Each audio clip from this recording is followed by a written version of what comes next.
Life story: Yves Saint Laurent, the flash of genius that would revolutionize world fashion, was born in the stifling heat of Iran.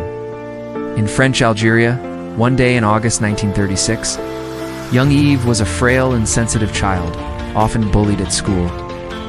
Finding refuge in a world he created through his drawings and paper dolls, at the age of 17, while his peers dreamed of conventional careers, Yves Saint Laurent was already winning the prestigious International Wool Secretariat competition, beating an unknown young man named Karl Lagerfeld. This early triumph caught the attention of Michel de Brunhoff, editor-in-chief of French Vogue, who immediately recognized the extraordinary talent hidden behind these bold sketches. These drawings are remarkable. They breathe novelty while respecting women, de Brunhoff reportedly declared while leafing through the young prodigy's portfolio.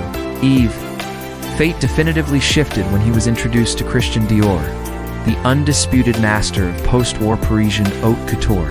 Dior, impressed by the young man's vision and technique, took him under his wing, whispering to his close associates, "I have found my successor.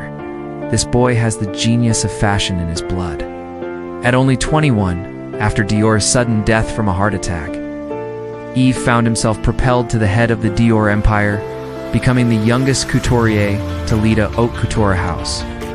His first collection for Dior, the Trapeze line, was acclaimed as a revolution, liberating the female body from the rigid structures that had imprisoned it for decades. It is a miracle of youth and elegance. Headlined the New York Times the day after the show that established Saint Laurent as fashionista child prodigy. Yet behind the spotlights and applause hid a tormented young man, crushed by the weight of responsibility and the constant pressure to innovate. The Algerian War further darkened his horizon. When he was drafted into military service in 1960, a traumatic experience that led to a nervous breakdown and a stay in a psychiatric hospital, I was subjected to electroshocks, 2 medications I couldn't tolerate. He later confided to his close friends, "I touched the depths of human distress."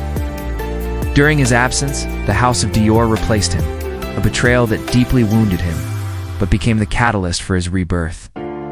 With the unwavering support of Pierre, his business partner and lover, Yves founded his own couture house in 1962, determined to reinvent fashion according to his personal vision. "I want to give women a masculine wardrobe adapted to their femininity," he declared, laying the foundations for a clothing revolution that would mark the second half of the 20th century. The women's tuxedo, presented in 1966, was his first great provocation, transforming a symbol of masculinity into a manifesto of female power. Catherine Deneuve, his muse and loyal friend, remembers, "When I wore his tuxedo for the first time, I felt an incredible freedom, as if Yves had understood before everyone else what modern women truly desired." The meteoric success of his house was unfortunately accompanied by a personal descent into hell. With Saint Laurent seeking refuge in alcohol, drugs, and Parisian nightlife to escape his creative anxieties, Pierre helplessly watched his companions sink. Yves creates in pain. He's a tortured genius who must confront his demons each time he designs a new collection. The 70s saw the height of his creativity and his excesses, with the Couturier dividing his time between his studio on Rue Spontini and the legendary palace, temple of Parisian nightlife, where he mingled with Lulu de la Falaise, Betty Catrou, and other night figures. And alcohol, paradoxically, remains one of his most acclaimed. Imperial luxury and folklore in an unprecedented creative delirium. "At night I drank champagne and took cocaine to forget my crippling shyness. In the morning I created to sublimate my anxieties," he confided to a journalist in a rare moment of frankness. His Russian collection of 1976, conceived in the mists of Opium, Andy Warhol, present at the show, declared, "This is no longer fashion, it's pure art." Saint Laurent is the Picasso of clothing. While his health deteriorated under the effect of addictions, his creative genius seemed inexhaustible, giving birth to the perfume Opium, a commercial scandal and financial triumph that consolidated the YSL empire.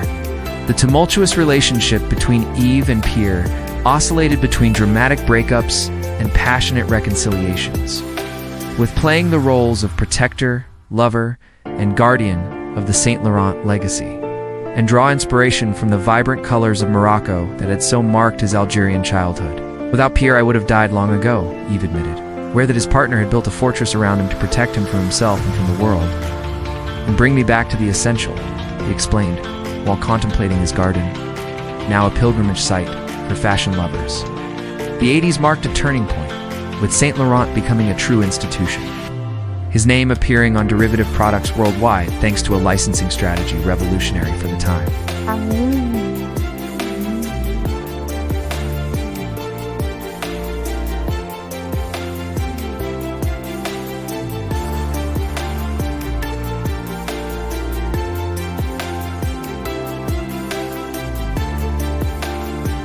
The Murel Garden in Marrakech became his refuge, the Parisian pressures in Morocco.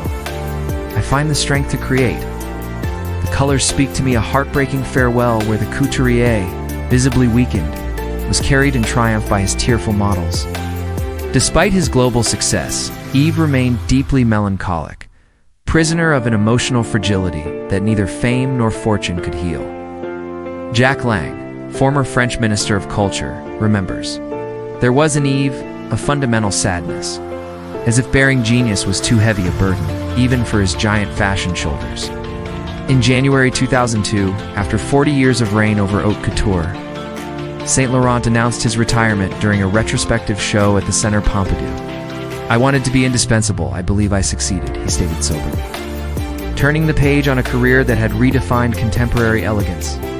The last 6 years of his life were marked by an almost total withdrawal from public life, with the Couturier dividing his time between Paris and Marrakech, surrounded by a restricted circle of faithful friends. And how did his personal torments nourish a body of work that celebrates the strength and freedom of women? On June 1st, 2008, Yves Saint Laurent passed away at his Parisian home, leaving behind an inestimable legacy and a clothing revolution that continues to influence world fashion. His funeral at Saint-Jacques Church gathered all of Paris, but also anonymous people who came to pay homage to the man who had dressed their dreams for nearly half a century.